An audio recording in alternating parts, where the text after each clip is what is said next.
This is Revathi. Video చూస్తున్న వారికి likes, కామెంట్స్‌తో support చేస్తున్న వారికి thank you so much. Last ఎపిసోడ్‌లో విక్రమాదిత్య గారు వారి ఇంటి బాల్కనీలో నిలబడి ప్రభావతి గారిని వెనకగా చూస్తుంటారు కదా! ఆ తర్వాత నుంచి స్టోరీ కంటిన్యూషన్. 'ఓ ప్రేమ ఓ పగ' ఎపిసోడ్ నంబర్ 226. ప్రభావతి గారు ఒక చిన్న పిల్లలాగా పింకీతో ఆడటం విక్రమాదిత్య గారు చూస్తూ, పాపం ఎందుకు తను అలా అయిపోయిందో అని అనుకొని బాధపడుతుంటాడు.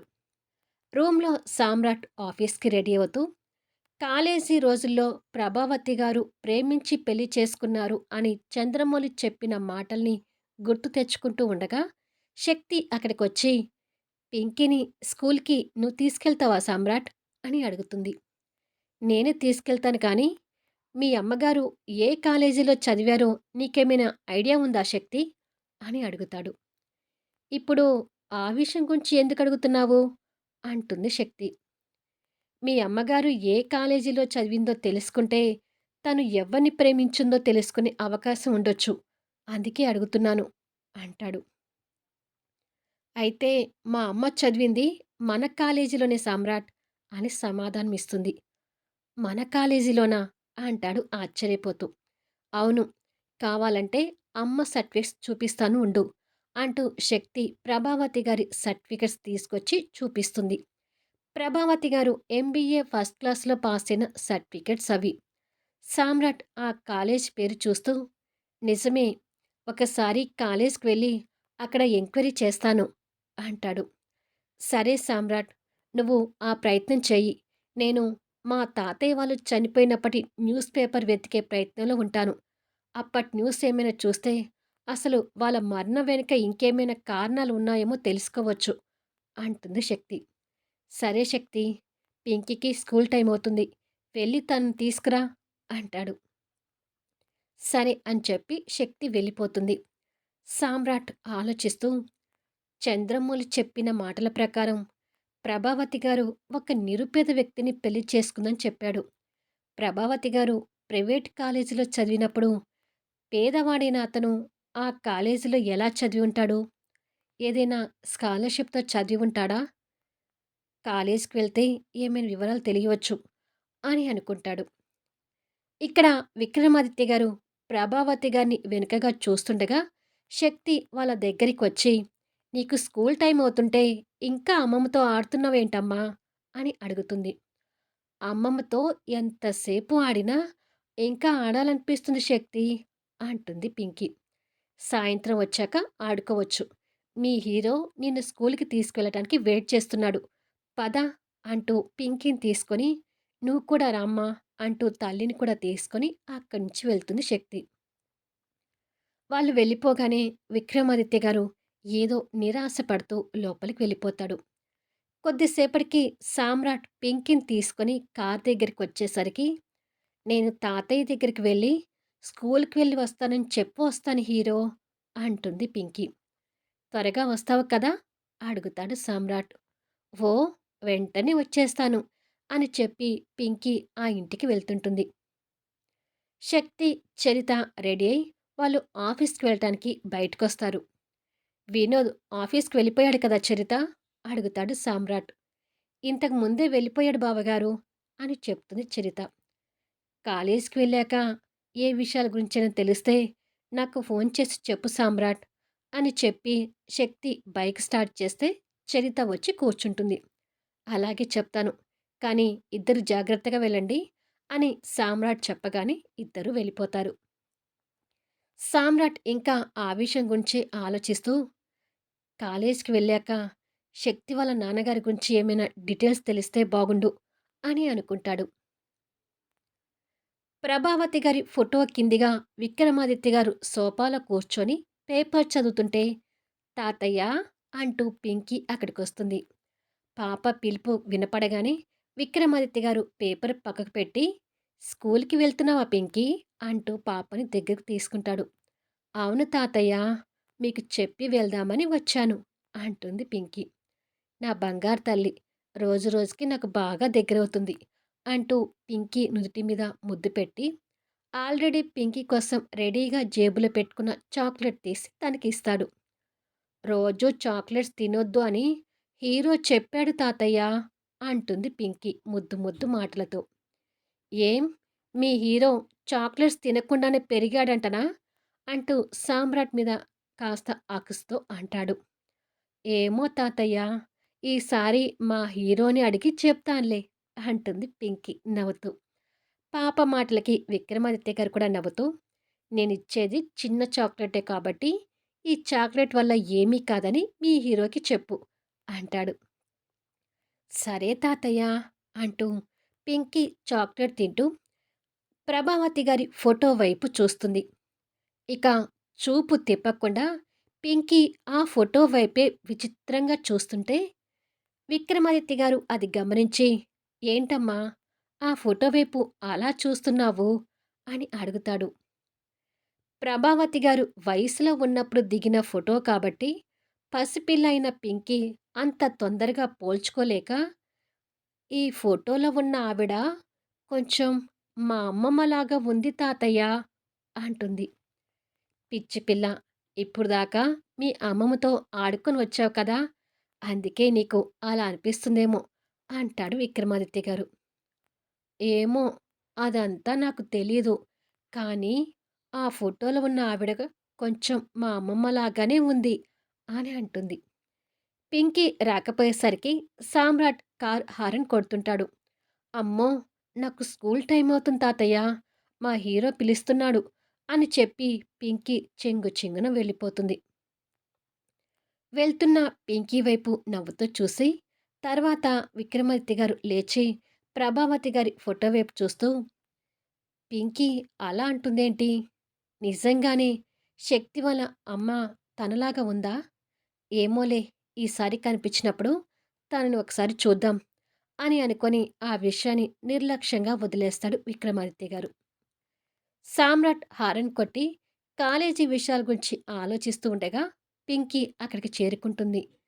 త్వరగా రమ్మంటే ఏంటి తల్లి ఇంతసేపు చేశావు అని అడుగుతాడు సామ్రాట్ కూతుర్ని దగ్గరకు తీసుకొని. మరేమో హీరో, అక్కడ తాతయ్య వాళ్ళ ఇంట్లో ఒక ఫోటో చూశాను, అందుకే లేట్ అయింది అని చెప్తుంది. ఏ ఫోటో అది అని అడుగుతాడు సామ్రాట్. అది అమ్మమ్మ అని చెప్పబోతుండగా అరుణ్ దగ్గర నుంచి ఫోన్ కాల్ రింగ్ అవుతుంది. త్వరగా వెళ్ళాలి పింకీ, కారులో కూర్చో అంటూ ఇక పింకీ మాటలు పట్టించుకోకుండా కూతుర్ని కారులో కూర్చోబెట్టి కాల్ లిఫ్ట్ చేసి, చెప్పు బావా అంటూ సామ్రాట్ మాట్లాడుతూ డ్రైవింగ్ సీట్లోకి వచ్చి కార్ స్టార్ట్ చేస్తాడు. ఒక ఇంపార్టెంట్ ఫైల్ మీద సైన్ చేసేది ఉంది సామ్రాట్, త్వరగా ఆఫీస్కొస్తావా అంటూ అరుణ్ మాటలు వినిపిస్తుంటాయి. పింకీని స్కూల్ దగ్గర డ్రాప్ చేసి వచ్చేస్తాను బావా అంటూ చెప్పి ఫోన్ పెట్టేసి ఫాస్ట్గా వెళ్తుంటాడు. సామ్రాట్ తొందరలో ఉండేసరికి ఇంకా పింకీ కూడా ఆ విషయం చెప్పడం మర్చిపోతుంది. కొద్దిసేపటికి పింకీని స్కూల్ దగ్గర డ్రాప్ చేసి తిరిగి ఆఫీస్కి చేరుకుంటాడు.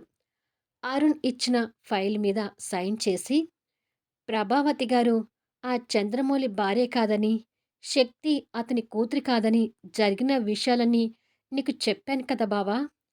ఆది ఆది అంటూ తన భర్త పేరు కలవరిస్తున్న ఆ ఆది ఎవరు అనేది తెలుసుకోవాలనే ప్రయత్నంలో కాలేజీకి వెళ్తున్నాను. మేము చదివిన కాలేజీలోనే ప్రభావతి గారు కూడా చదివారని శక్తి ద్వారా తెలిసింది. అక్కడికి వెళ్తే తను ఎవరిని ప్రేమించిందనే విషయాలు తెలుస్తాయేమోనని ప్రయత్నం చేస్తున్నాను బావా అంటాడు సామ్రాట్. నన్ను కూడా రమ్మంటావా అని అడుగుతాడు అరుణ్.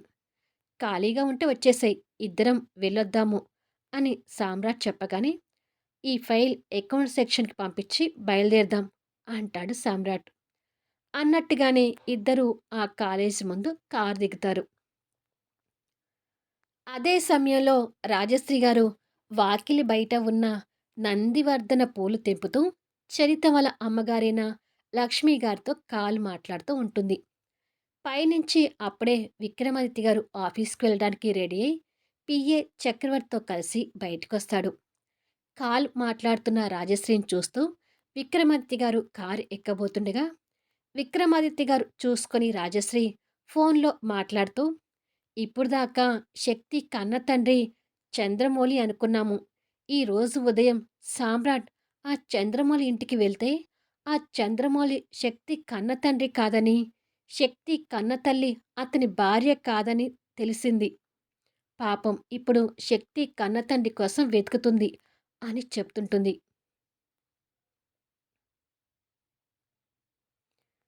అవునా!